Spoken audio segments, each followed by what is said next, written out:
போன காணொலியில நம்ம புதினங்கள் எப்படி வளர்ச்சி பெற்றது, அந்த புதினங்கள் வரலாற்று சம்பந்தப்பட்ட ஒரு புதினமா அல்லது அது ஒரு ஃபிக்ஷன், அதாவது ஒரு கற்பனையா அப்படிங்கிறத பத்தி நான் சொல்லியிருந்தேன். அதுல பொன்னியின் செல்வன் அப்படிங்கிற இந்த வரலாறு இந்த நாவல் வரலாற்று சம்பந்தப்பட்ட நாவலா அல்லது ஒரு கற்பனையா அப்படிங்கறத என்னோட அடுத்த காணொலியில் நான் சொல்றேன் அப்படின்னு சொல்லியிருந்தேன். ஸோ இந்த காணொலியில நம்ம எதை பத்தி பார்க்க போறோம் அப்படின்னா, கல்கி எப்படி தான் புரிந்து கொண்ட கதாபாத்திரங்களை ஒரு வரலாற்று கற்பனையா பொன்னியின் செல்வன்ல திரிச்சிருக்கிறாரு அல்லது தொடர்பு படுத்தியிருக்கிறார் அப்படிங்கிறத இந்த காணொலியில பார்க்கலாம். நான் உங்கள் லாவுடிமா பவுல், இது வளரி வலைக்காட்சி.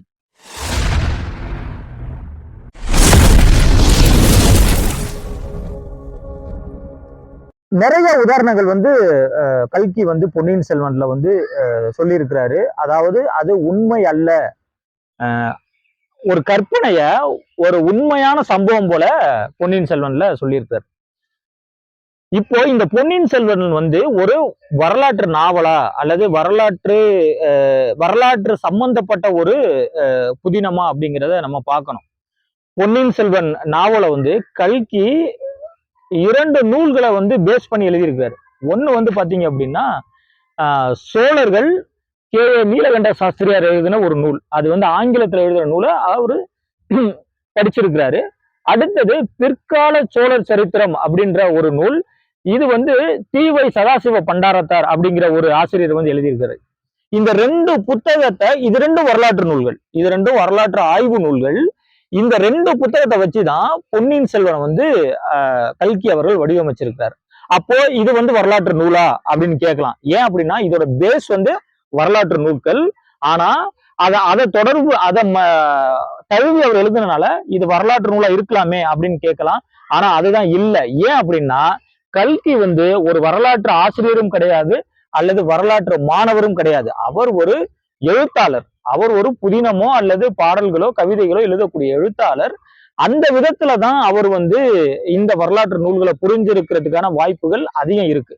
அதனாலதான் அவர் ஒரு சில கதாபாத்திரங்களை உண்மை போல ஒரு கற்பனையான கதாபாத்திரங்களை உள்ள சொருகி இருக்கிறார்.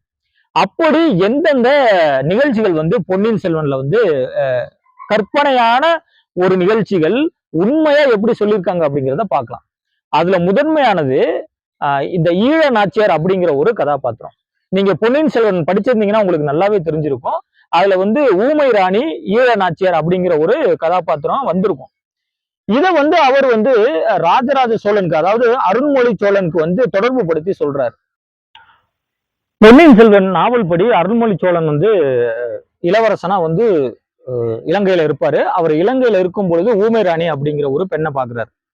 அந்த ஊமை ராணிங்கிறவங்க இவரோட இவர் எந்தெந்த இடத்துல எல்லாம் கஷ்டப்படுறாரோ, அதாவது எப்பெல்லாம் ஆபத்துல மாட்டிக்கிறாரோ அப்பெல்லாம் காப்பாத்துற மாதிரி அந்த ஊமை ராணி அப்படிங்கிற ஒரு கேரக்டரை வடிவமைச்சிருப்பாங்க.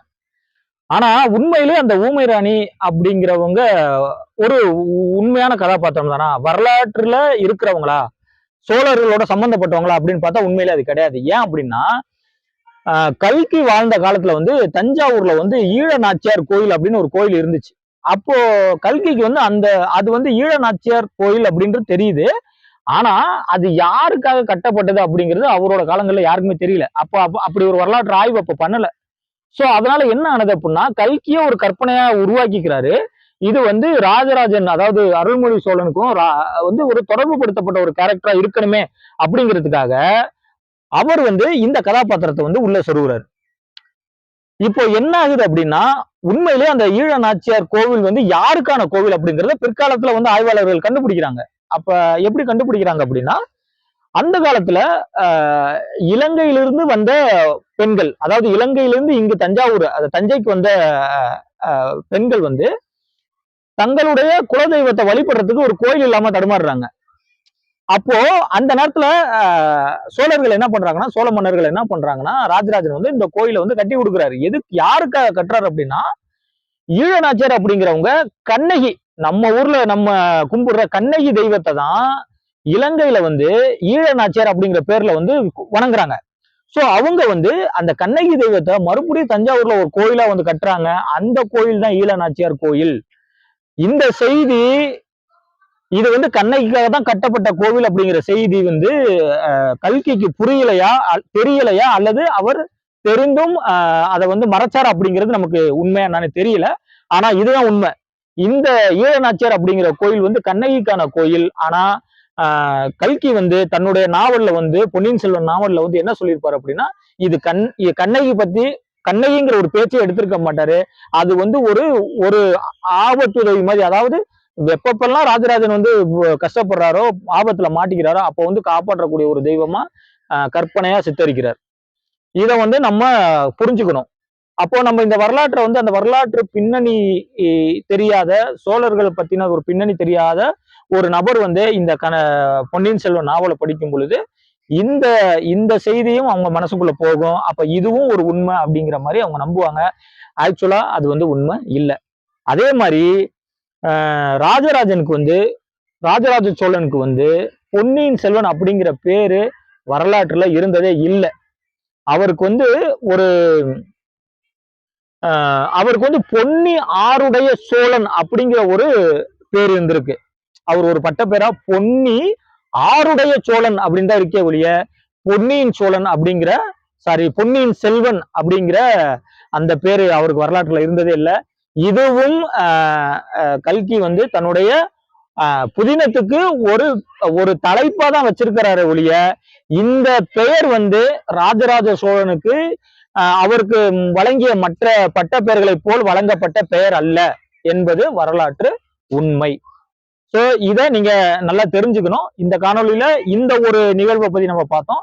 அடுத்த காணொலியில இன்னொரு புனைவு, அதாவது கல்கி இன்னும் என்னென்னலாம் புனைவுகளை வந்து ஒரு வரலாறா